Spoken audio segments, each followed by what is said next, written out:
दोस्तों यदि आप भी 10वीं कक्षा में पढ़ रहे हैं तो आपके लिए जो है हम बहुत ही इंपॉर्टेंट क्वेश्चन लेकर के आए हैं, जो कि त्रिकोणमिति का 8.1 का क्वेश्चन नंबर 2 है। और क्वेश्चन नंबर 2 को बहुत ही अच्छे तरीके से समझने वाले हैं।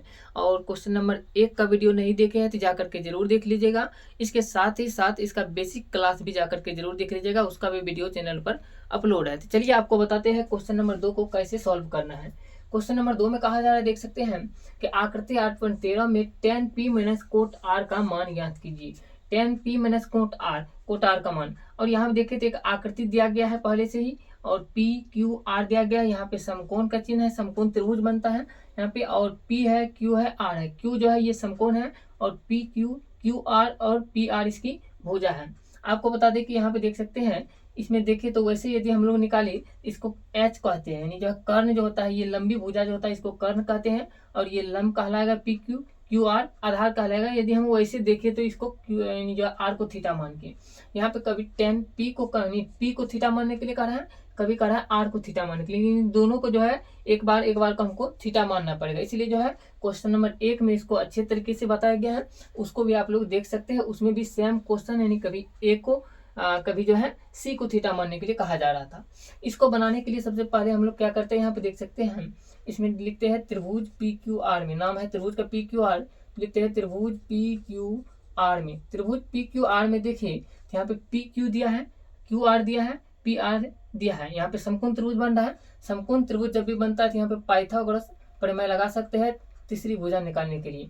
यहाँ पे लिखते हैं पाइथागोरस प्रमेय से, पाइथागोरस प्रमेय से। तो जब भी पाइथागोरस प्रमेय लगाएंगे तो पाइथागोरस प्रमेय कहता है कर्ण का वर्ग करने पर, यानी कर्ण का स्क्वायर करने पर लंब का स्क्वायर प्लस आधार का स्क्वायर होगा। लंब का स्क्वायर प्लस आधार का स्क्वायर, कर्ण का स्क्वायर यानी एच स्क्वायर बराबर लंब यानी पी स्क्वायर प्लस और आधार यानी बी स्क्वायर। ये सूत्र को याद रखना है। एच होता है, यानी एच जो होता है ये हमेशा यही रहेगा जो दिया रहेगा। कर्ण का मान कभी नहीं बदलता है, कर्ण की भुजा जो होता है। और लंब और आधार जो है ये बदलते रहेगा, जैसे जब यानी थीटा के अनुसार। जो यदि आर को थीटा मानेंगे तो इसका सम्मुख भुजा जो है ये लंब कहलाएगा। यदि पी को थीटा मानेंगे तो इसका सम्मुख भुजा ये जो है क्यू आर जो है ये लंब कहलाएगा। तो इस तरीके से बदलेगा। तो चलिए आपको बताते हैं, यहाँ पे इसी फॉर्मूला को लगाते हैं। एच स्क्वायर बराबर P square plus B square. तो हम लोग डायरेक्ट भी लिख सकते हैं एच स्क्वायर बराबर P square plus B square. और यहाँ पे h का मान देखिए तो h जो है h बराबर लिख सकते हैं स्क्वायर, जब भी दूसरे तरफ जाएगा तो वो रूट बन जाता है, और रूट के अंदर में जो इधर था ये तो अंदर में ही रह जाएगा, यहाँ पे लिख सकते हैं।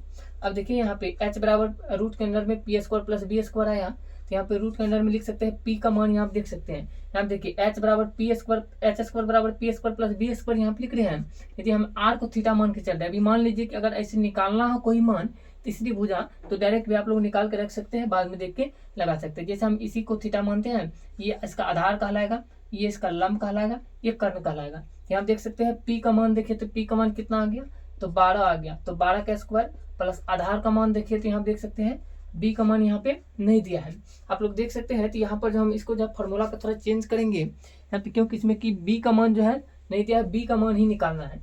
तो b का मान निकालना है तो यहाँ से डायरेक्ट देख सकते हैं, यदि हमको ये b का मान निकालना है तो हम लोग लिख सकते हैं बी स्क्वायर बराबर इधर एच स्क्वायर था, एच स्क्वायर और एच स्क्वायर ये प्लस में पी स्क्वायर है, तो इसी इधर लाएंगे तो ये हो जाएगा माइनस में पी स्क्वायर, यानी बी स्क्वायर बराबर H square minus P square.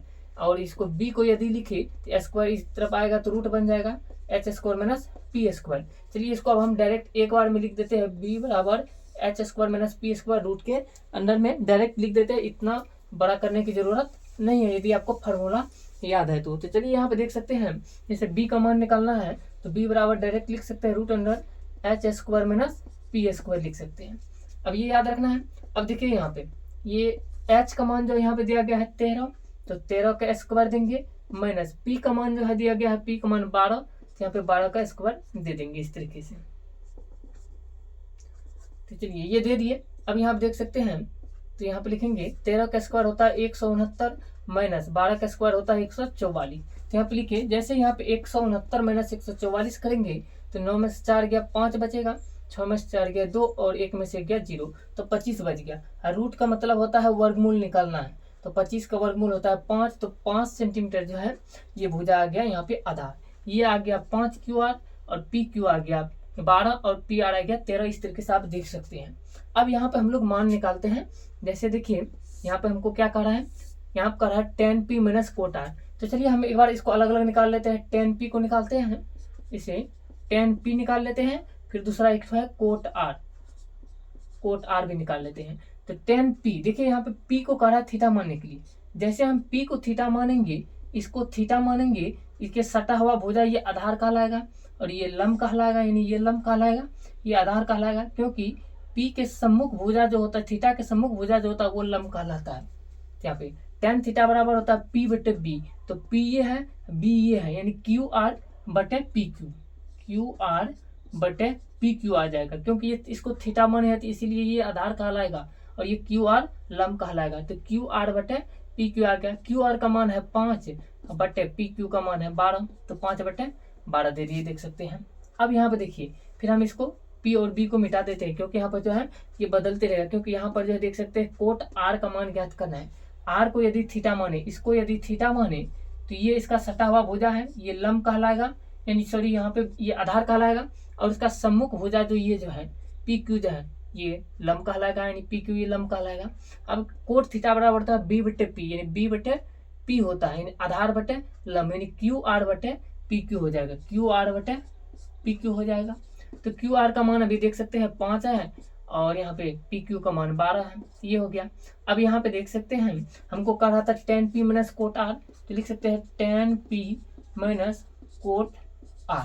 तो 10P का मान देख सकते हैं, 10P का मान निकाले अभी 5 बटे 12 और माइनस कोट R का मान निकाले 5 बटे 12। तो 5 बटे 12 घटा 5 बटे 12, तो डायरेक्ट लिख सकते हैं 0 हो गया, 0 बच जाएगा। अब देख सकते हैं ऐसे भी, क्योंकि हर का मान यदि बराबर है तो डायरेक्ट घटा सकते हैं। 5 में से 5 गया 0 बटे 12, 0 में अगर 12 से भागा देंगे तो 0। या एलसीएम भी लीजिएगा तो वैसे भी देख सकते हैं उतना ही आएगा, क्योंकि 12 का एलसीएम 12 हुआ, एक बार में खाएगा 5 माइनस एक बार में खाएगा, ये भी 5 आया, 5 में से 5 गया 0 बटे 12, 0 में 12 से भागा देंगे तो 0 आ जाएगा। इस तरीके से आप लोग लिख सकते हैं और क्वेश्चन नंबर 2 को कंप्लीट बना सकते हैं। और 2 में 2 नंबर पूरा मिल जाएगा यदि आप इस तरीके से बनाते हैं, क्योंकि ये क्वेश्चन जो है 2 नंबर का क्वेश्चन पूछा जाता है और 2 में 2 नंबर पूरा मिलेगा यदि आप इस तरीके से बनाते हैं। तो जाकर के इसका पहला पार्ट जरूर देख लीजिएगा। क्वेश्चन नंबर 1 को कवर किया गया है, उससे पहले के वीडियो में जो है बेसिक क्लास डाला गया है, उसको भी जा करके जरूर देख लीजिएगा। बेसिक क्लास का वीडियो आपको कुछ दिन पहले का मिलेगा, जो कि बहुत दिन पहले डाला गया है। मिलते हैं नेक्स्ट वीडियो में। अगर वीडियो अच्छा लगा है तो वीडियो को लाइक कीजिए, चैनल को भी सब्सक्राइब जरूर कर लीजिएगा। जय हिंद।